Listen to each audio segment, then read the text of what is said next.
guys, Alex here. I'm here with Andrew. Um, and today I want to talk about something that I know a lot of you think about: career change. Why I'm having this conversation with Andrew? Because he is the one who had this experience. So, hey, Andrew, would you say a few things about yourself? Yeah, hi Alex. Good morning. Yeah, very grateful to be here with you. Such an honor. I'm Andrew. I'm a life coach for teens and young adults. I used to be an aerospace manufacturing engineer. So most planes that fly in this world have parts from the facility that I used to work at. Big switch from engineering to now working with teenagers. But yeah, I'd love to share some of my journey with you on this hour or this 30 minutes. Okay, cool. So, I guess I will ask you the same question that you asked me when you interviewed me about my experience. What advice would you give yourself, your past self, your engineer self? Yeah, I think for me, what prompted this journey was really understanding my values and also looking forward in my life and trying to be strategic of, is this the life that I'm going to want to live 10 years from now? And it was hard for me to say yes to that when I was in the office. And as I grew in my role, as I would get promoted, I would get more stress. Yeah, it was insanely technical, rewarding, but the the way my values were growing were not aligning with what the vision I saw for myself in my life. So, for example, my I have values of adventure, of being able to be connected outside, going and climbing, going and surfing, challenging myself, right? That brings mindfulness, peace, all these Yeah. things. And I was having to work every weekend and I didn't see that stopping. Like that was Okay. as a marker, as like, oh, like as I continue here, as I continue in another role, what is my life going to look like 2 years from now, 3 years from now, 5 years, 10 years? Like the responsibility that I'll have. Do I want that?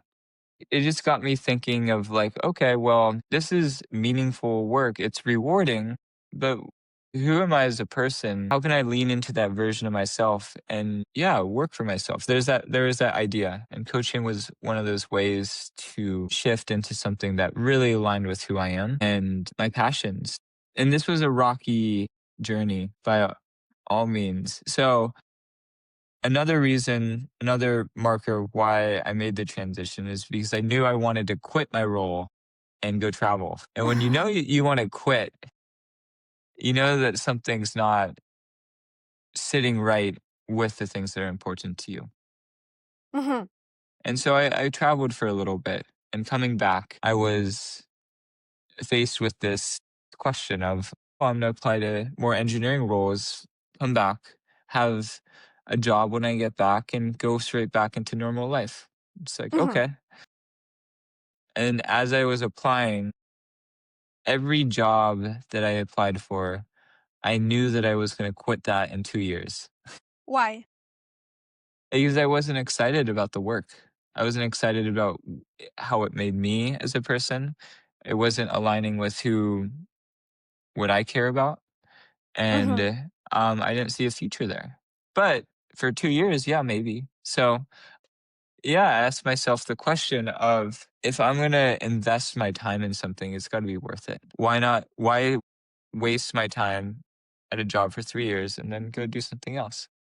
So I said, no, I'm gonna make a career switch. I'm gonna start my own thing. And I was already a coach at the time, but I was like, okay, what is it gonna take for me to start my own business? And I got strategic with it. I dove into the discomfort Yes, and that's where I want to pause for a second and explore the discomfort, because I keep saying that over and over again in my videos and in my posts to people: lean into that discomfort, because great things, they don't start in a comfort zone. They always start outside of the comfort zone. So leaning into that discomfort, this is something that, I mean, it has to happen. So, my question to you here is how did you do that? Yeah, I didn't really think about it until I was in it. I don't think I understood what it was until it happened. But when it was happening and I wanted to run away, that's where I really had to ground myself in a vision that was more than the immediate now, right? 2 years from now. Mhm, It's like, okay, I'm not making money now. What do I need to do to make money in 2 years?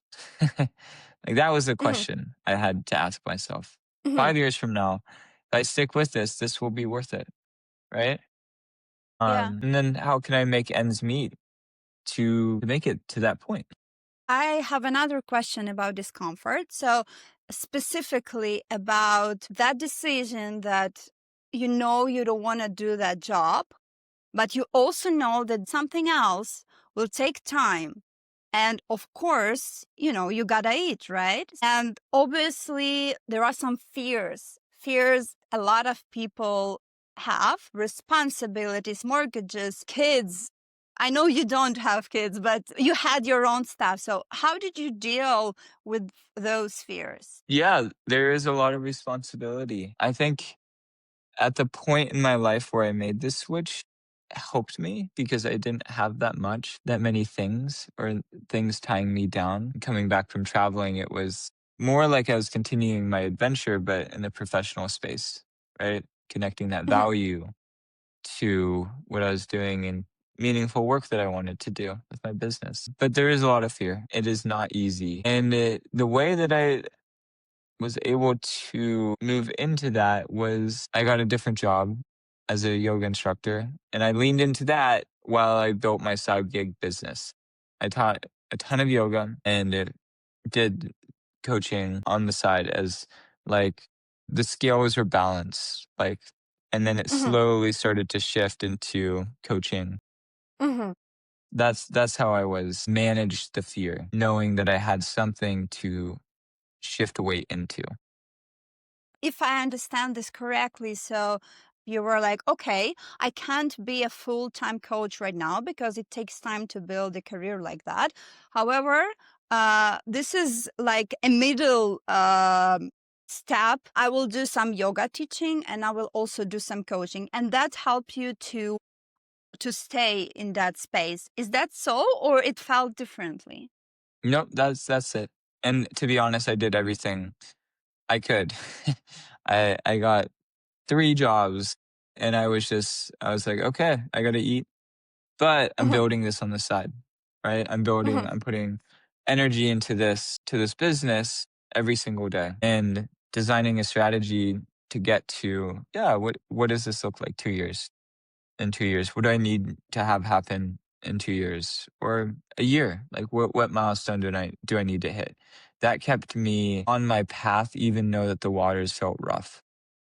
So now we both know that it all worked out for you, and I'm so happy for you. So I guess my question is, what would you do differently? I mean, to be honest, I think the my engineering path was something that really defined me in my life and also got me to a lot of the skills that I learned.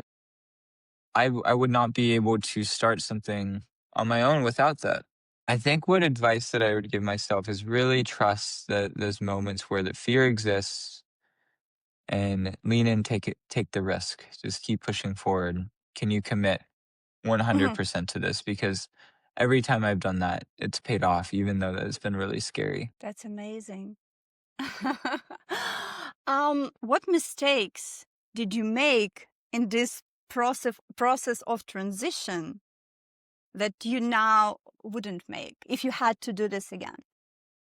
If I had to do this again, well, I mean, I've probably changed my well, that's the thing with when we are in school or when we're in a job, it's work hard and perform well, right? Like, and be able to continuous perform. But when you get into the entrepreneur space, or at least something new, it's all about mistakes. Yeah. uh, It's all about repetition and continuous repetition. But the scary thing is, the hard thing is that that repetition doesn't have the same feedback of someone telling you this is wrong or right, right? Mhm. Mhm. Testing out a hypothesis in the entrepreneur space is so different because you get silence if it's wrong. They're like, what Mhm. worked here? What didn't? Dang, I don't know what is going to work. So I probably changed my website 100 times, tried 20 different approaches to get clients. And I finally found one that worked. And it took all of those mistakes and coming out of the mistakes of saying, okay, what did I learn here? Versus just giving up. So each one of those mistakes in getting to where I am right now was valuable. And just to for the audience to know like where I'm at, I have a full client load. I work with teenagers all across the world right now. I've hired coaches. Yeah. And I'm making more than I did as an engineer, working 20 hours a week. So and about to move to Mexico to surf every day and live my dream, this life I designed. So it's yeah, How does it feel to say it all out loud? it's pretty special. It's one of the hardest things that I ever worked for in my life. So, all mistakes that you made in the process of this transition, you would want to make them again. Yeah, I mean, I think the mistakes that I would not want to make again is when I got lazy and I didn't put my best effort because then I felt like I was just wasting time. Mhm. This mistakes where I actually put my full effort in and Mhm. tried, those I would be willing to make again. And I'm still Yeah, making mistakes. of I'm course. still refining my process, refining my coaching, refining the business administration stuff. Mhm. It is wearing multiple hats every day. Can we pause again for a second and explore that space of being lazy and snapping out of that? Yes. So, what thoughts got you into that space of being lazy, thinking that you're wasting your time? I think it's when I didn't want to do the work that I needed to do. I was procrastinating. I was avoiding the feeling Mhm. associated with the work, right? Mhm. That prompted that avoidance, which prompted laziness.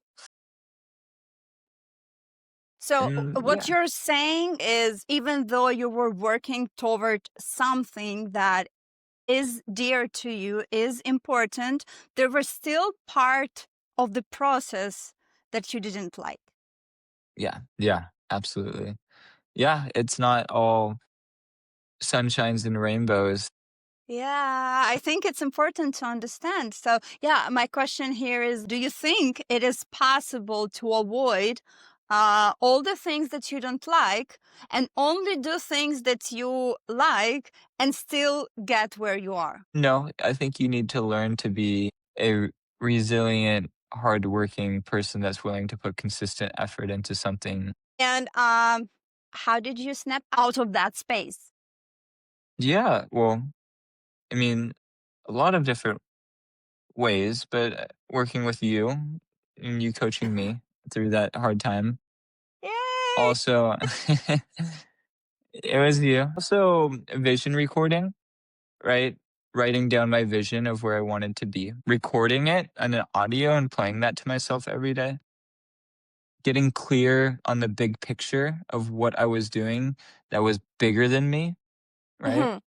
Hmm. Like, this is not about me, this is about other people, right? There is less space to be lazy when we're focused on what is needed, the work that is needed to happen in the world versus, oh, like, I'm just here to make money. This idea of ikigai, which is the Japanese word of reason for being. What do you love? What are you good at? What can you get paid for? What does the world need? Right? Falling into Hmm. that is like, wow, okay, how does my vision align with this? This is my vision. This is how I'm going to make an impact on something bigger than me, on other people's lives, teenagers, right? This is worth working for. toward, and I owe it to them to not be lazy.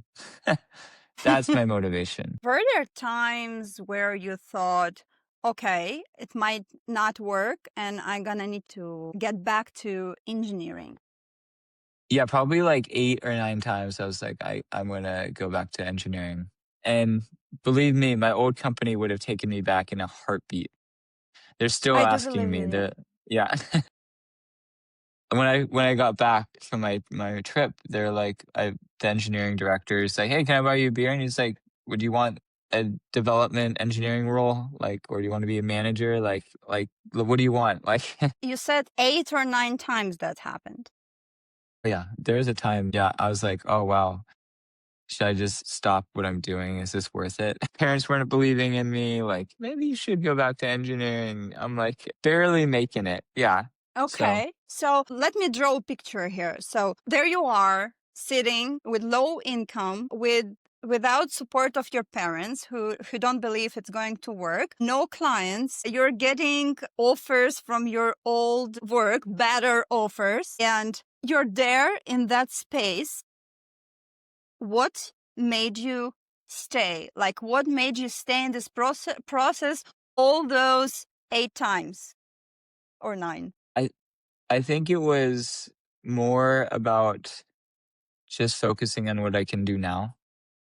And I will say what got me to here was consistent daily effort.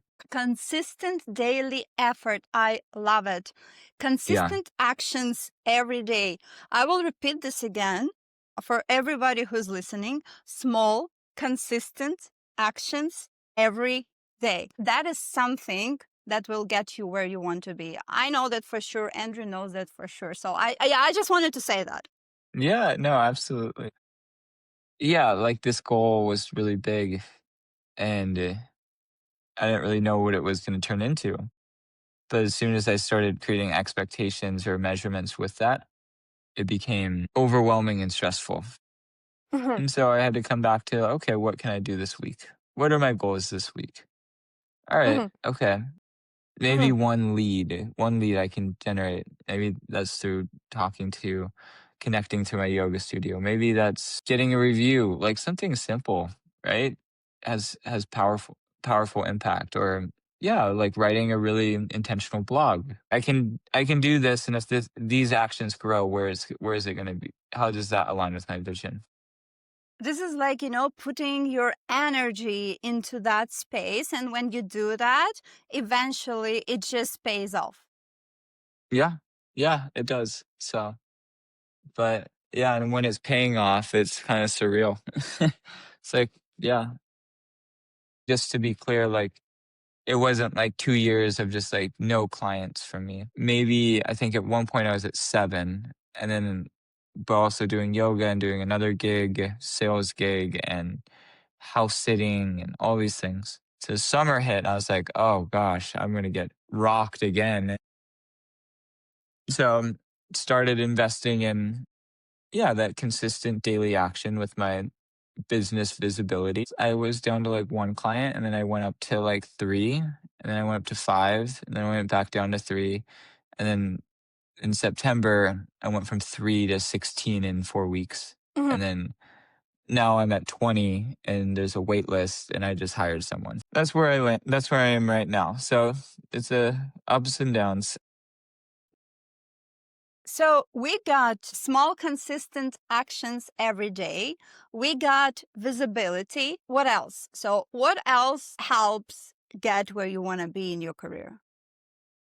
I think also leaning into yourself. Like, how do you use yourself as an asset, right? Like, who am I? Mm. I'm a mountaineer, climber, right? I'm Mhm. young, engineer, like How yoga are you teacher. using how are you using yourself as an asset right now? Who I am is my brand, right? I can connect with people that parents struggle to connect with, their teens. So that's how I use myself as an asset, right?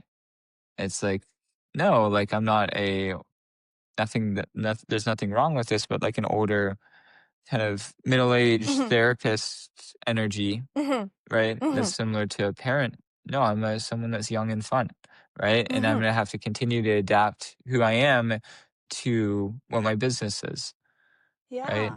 And then how I'm gonna run this as a CEO and as I hire coaches and how I figure Hmm. out what the market needs, right? Because the market needs people that are relatable, right? This idea of young men need mentors that are not their parents that allow them to be themselves. Lean into yourself and use yourself as an asset.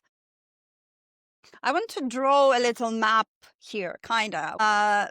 Success in career or career transition is like, first of all, leaning into yourself, embracing who you are, and then make it visible with small, consistent actions every day. Is that so? Or in your vision, it's different?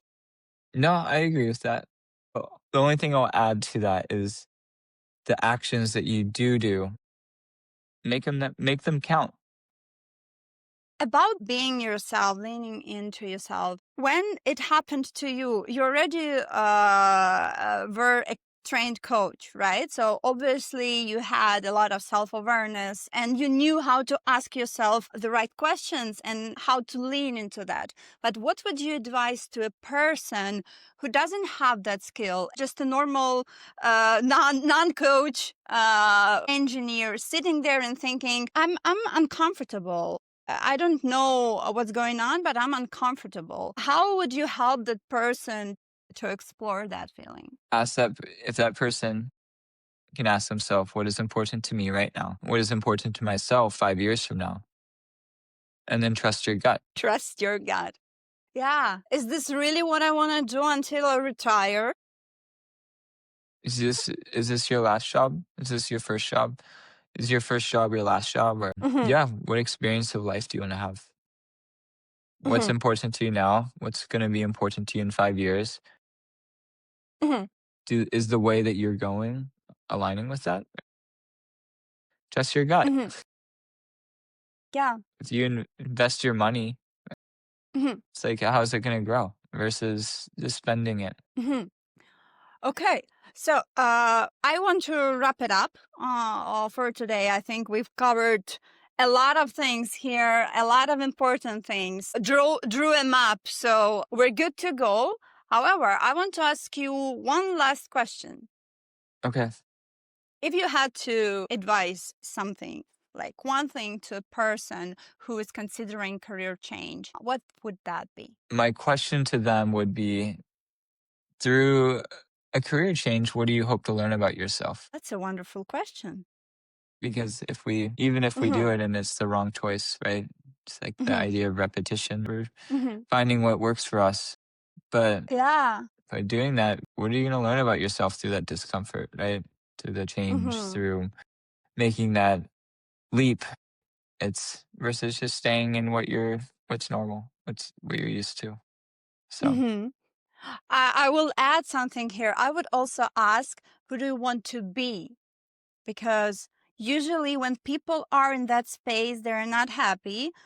They are not the versions of themselves that they really want to be. So identifying what kind of you, I know that sounds weird, but it's important. What yeah. kind of you, what version of you do you want to be? I think that can actually help to align that path you're about to take with the person that you want to be. Yeah. No, I hear you. I agree. I love it. Okay, then thank you so much for talking to me today. And I hope that's not our last conversation. And yeah, have a Yeah. wonderful day. Thank you, Alex.